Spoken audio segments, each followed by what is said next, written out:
Good evening, and it's great to have you with us here on a very busy Tuesday night. And we begin tonight with the headline that broke late today, and sadly, it is a familiar one.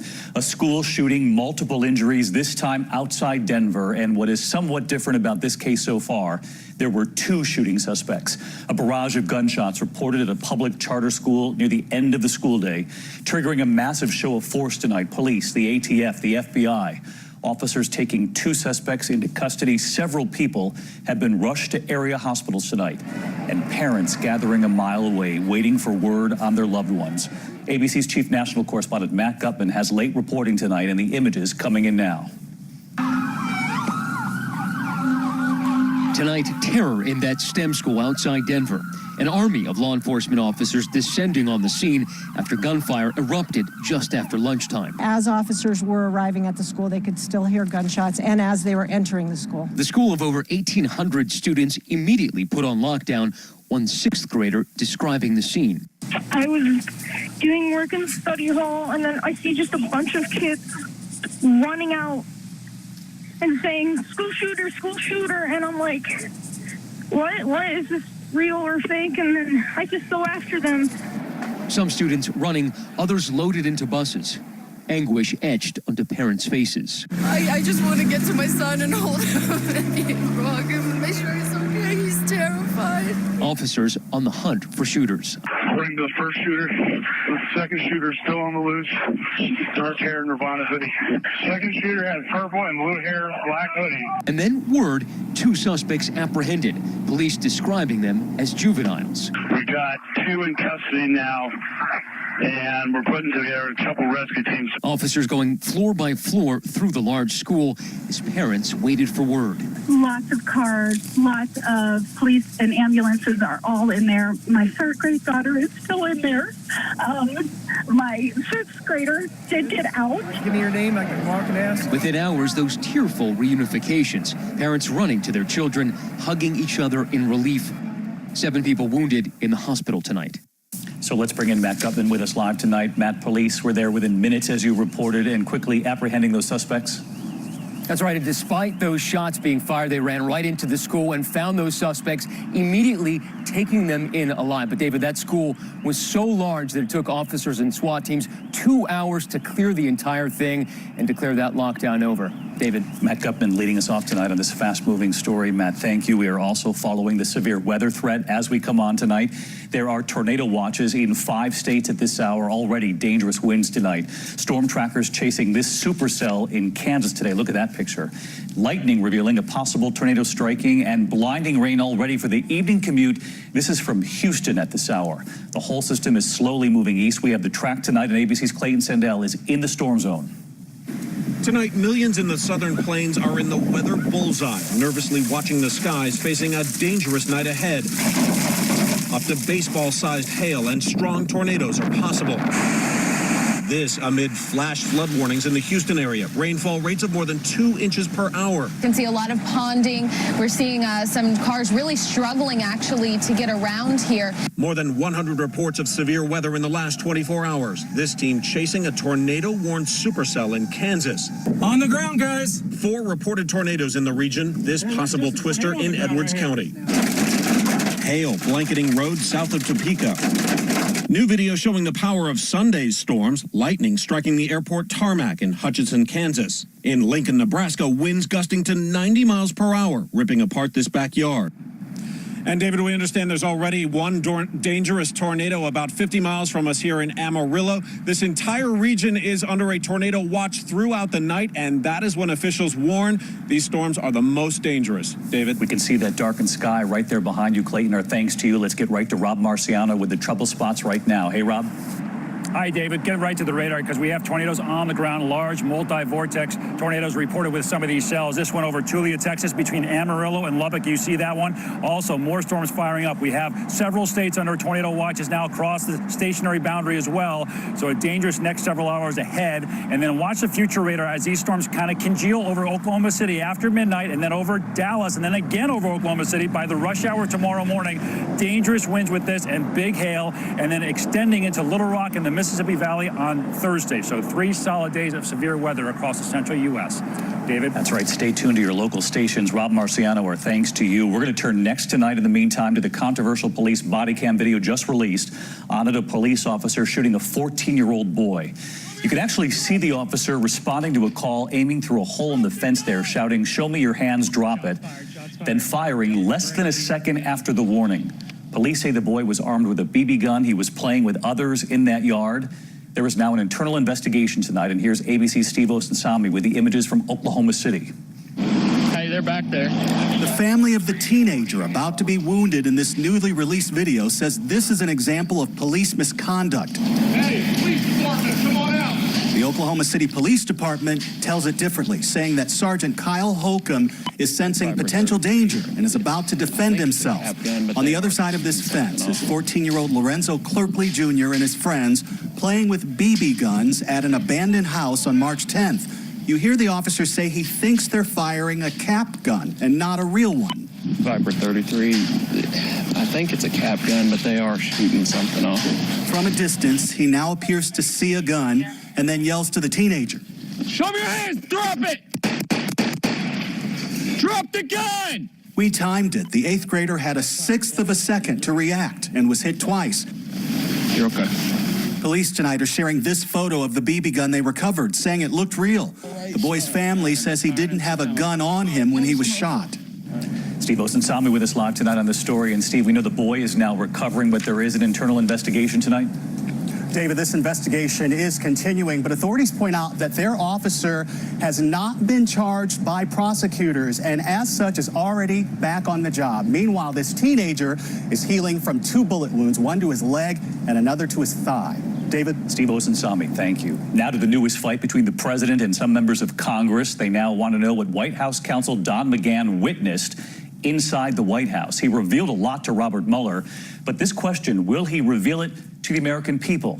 Not if the president has his way. And here's ABC's Cecilia Vega. He was the White House lawyer on the inside, the man who heard it all and took notes on everything. And today the Trump administration made it clear it does not want Don McGahn cooperating with congressional investigators, ordering him not to comply with a subpoena demanding his records from the Mueller probe. Democrats are enraged. Every day he's obstructing justice by saying this one shouldn't testify, that one shouldn't testify, and the rest. McGahn played a key role in the special counsel's investigation into whether President Trump obstructed justice, cited more than any other witness in the Mueller report 157 times. He told Robert Mueller's team the president repeatedly asked him to have Mueller fired. McGahn said he refused and also refused to lie about it later. And he documented it all in extensive notes. Today, in a letter to the House Judiciary Committee, the current White House counsel wrote McGahn was allowed to share his records with Mueller with clear understanding that the records remain subject to the control of the White House for all purposes. The president has already implied he'll try to block McGahn from testifying. I don't think I can let him and then tell everybody else you can't, because especially him, because he was a counsel. Democrats are bracing for a long showdown. Trump is goading us to impeach him. That's what he's doing. Every single day, he's just like taunting. Cecilia Vega live at the White House tonight. And Cecilia, Congress wants to see Don McGahn's notes. They wanted to testify on Capitol Hill, as you just reported there.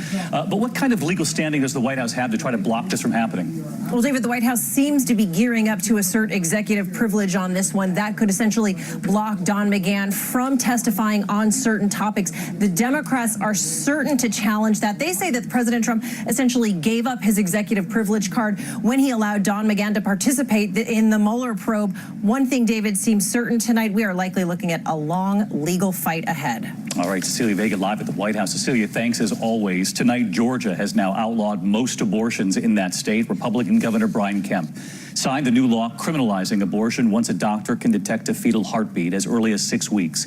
It's now the 6th state to do so. Legal challenges are expected. Supporters of the law hope the challenge will go to the Supreme Court, where Roe v. Wade could face a challenge. There is a desperate search tonight for a missing 4-year-old girl in Houston. Volunteers are now joining Houston police at this hour, looking for Malia Davis, who needs special medical care. Her stepfather says she was abducted by 3 men in a pickup truck after he says they were targeted on the highway. ABC's Maggie Rulli is in Texas tonight. Tonight, the search for 4-year-old Malia Davis intensifying outside Houston. I just want to find Malia. I just want to find Malia. She requires constant care after multiple brain surgeries. Malia's stepfather, Darian Vence, says he was driving with Malia and her 2-year-old half-brother to pick up Malia's mother at the airport when he stopped to check a tire. He says that's when a blue pickup similar to this one pulled up. 2 Hispanic males get out. One of them makes a comment saying that Malia looks very nice, looks very sweet. The other male hits Darian in the head. He says he was beaten unconscious, waking up on the side of this highway nearly 24 hours later on Saturday night. His 2-year-old with him, but his car and Malia gone. We'd love the public to help us so we can fill in the blanks in this story. David, Malia was reportedly removed from her family's home last August amid allegations of physical abuse related to her head injury. David, the family was later cleared. David? Maggie Rulli tonight. Maggie, thank you. And next this evening, new questions after that deadly emergency landing at the airport in Moscow. You remember those pictures. The plane slamming into the runway and erupting into flames after turning back to the airport just 28 minutes into the flight. Tonight, the questions now for the pilots. Here's ABC senior foreign correspondent Ian Pannell. Tonight, investigators probing that deadly runway inferno, reportedly zeroing in on the actions of the pilot. What we saw was a botched landing, a landing that went awry and hit so hard that it broke the airplane up and caused that horrific fire. The haunting screams of passengers captured on video from inside the cabin. 41 people died in the horrific blaze, including American Jeremy Brooks. A Russian newspaper now reporting investigators believe the pilot rushed that emergency landing instead of dumping the plane's fuel in the air. Under normal circumstances, the pilots would dump fuel, but there were potential electrical problems that were caused by the lightning strike, which is why they landed with so much gas on the airplane. Tonight, survivors describing a harrowing scene. One man telling Russian media he was the last to make it out alive. The back of the plane soaked in gas. Everyone behind him unable to escape. David, there are still questions about whether a lightning strike played a role here, and investigators looking at the slow response time. Why did fire crews only get to the plane after it had landed and was already on fire? David? All right, Ian Pannell with us tonight. Thank you, Ian. Back here at home this evening into the major headline on the economy tonight after that soaring jobs report late last week. Tonight, something different now driving the market down. In fact, the Dow plunged 473 points today, its biggest drop since January. The fall comes after a tweet from the president, new threats against China tonight. ABC's Eva Pilgrim live at the New York Stock Exchange. Eva, what's behind it? Well, David, the uncertainty of what's to come causing some serious jitters here on Wall Street. The president's threat to drastically increase tariffs on Chinese goods, putting pressure on trade negotiations, and the clock is ticking. Those new tariffs set to go into effect Friday. Experts say the fallout of a trade war could be huge, with consumers feeling the brunt of it. Now, China's top economic advisor is expected in Washington Thursday and Friday, but for now, all eyes watching and waiting to see if these two sides can come to an agreement. David? All right, Eva Pilgrim in Lower Manhattan tonight. Eva, thank you. Now to the royal baby tonight, a boy for Harry and Meghan, of course. And tonight, we now hear from William and Kate. ABC's Lindsay Davis from Windsor Castle. A royal celebration today in honor of the newest member of one of the most famous families in the world. The Queen at Windsor with Prince Philip this afternoon may be the first royal to meet the baby. Congratulations and other great grandchildren. How many of them have you got now? Both Will and Kate in the dark about the big question that still looms. I look forward to meeting him and finding out what his name's going to be. Tonight, bets are on Alexander as the favorite, followed by Arthur, James, and Spencer, Princess Diana's maiden name. Harry, notably close to his late mother. But the Royal Highnesses remain tight-lipped, and baby Sussex relatively quiet as well. The couple is said to have enjoyed a peaceful first night.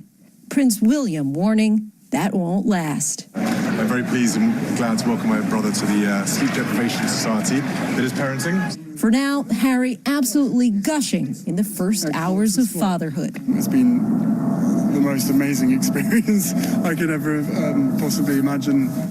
We love seeing Harry like that. Lindsay Davis with us from Windsor tonight. Tomorrow, the big day, Lindsay?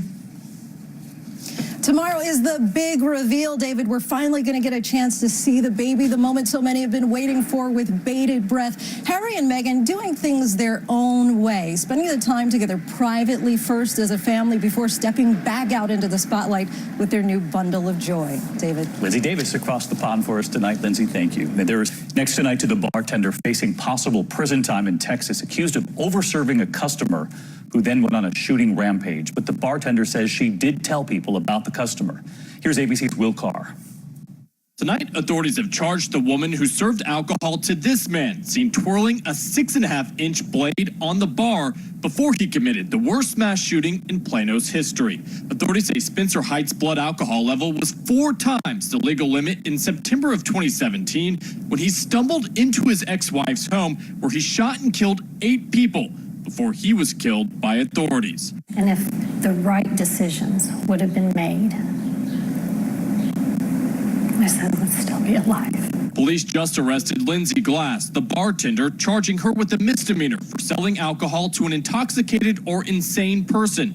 According to the affidavit, Glass texted a coworker before the shooting, calling Height a psycho. She also saw Height carrying a gun. Glass claims she did the right thing. She called the bar's manager and says he told her not to call police. The bartender did follow Height out of the restaurant and eventually called 911, but that call came in just minutes before the shooting started. David. Will Carr tonight. Thank you, Will. When we come back to the Index, the suspect arrested for the deadly shooting of a veteran officer in Biloxi, Darian Atkinson, appearing to smile while being led into the police station. He's accused of murdering Officer Robert McKeithen, a husband and stepfather. No word on a motive. There was an emergency landing at Miami International Airport. The pilot of an American Airlines flight reporting damaged landing gear on a flight from Jamaica. The 737 blowing a tire on the runway. No one was hurt. And the major settlement tonight, Columbia Gas has now agreed to pay $80 million for the natural gas explosions in 3 communities in Massachusetts, triggering more than 120 fires last fall. 1 person was killed, many more hurt. Right here, America Strong, a mother and her son. This was the moment everyone was expecting. A mother proud of her son. It was his graduation day. But it turned out that mother had skipped her own graduation to come to his. Sharonda Love Wilson had earned her degree from Ferris State, but instead wanted to see her son Stefan graduate at Central Michigan University. What she did not know, standing there with her son and his tears, was that Stefan's school had learned that she had chosen his graduation over her own. I made a call today when I found this out to David Eisler, the president of Ferris State University. By the virtue of the authority vested in me by the state of Michigan and the Board of Trustees, on behalf of President Eisler and Ferris State trustees, I confer upon you, Chandra Wilson, the bachelor's degree that you have earned with all rights, privileges pertaining thereto. Please move your tassel from your right to your left.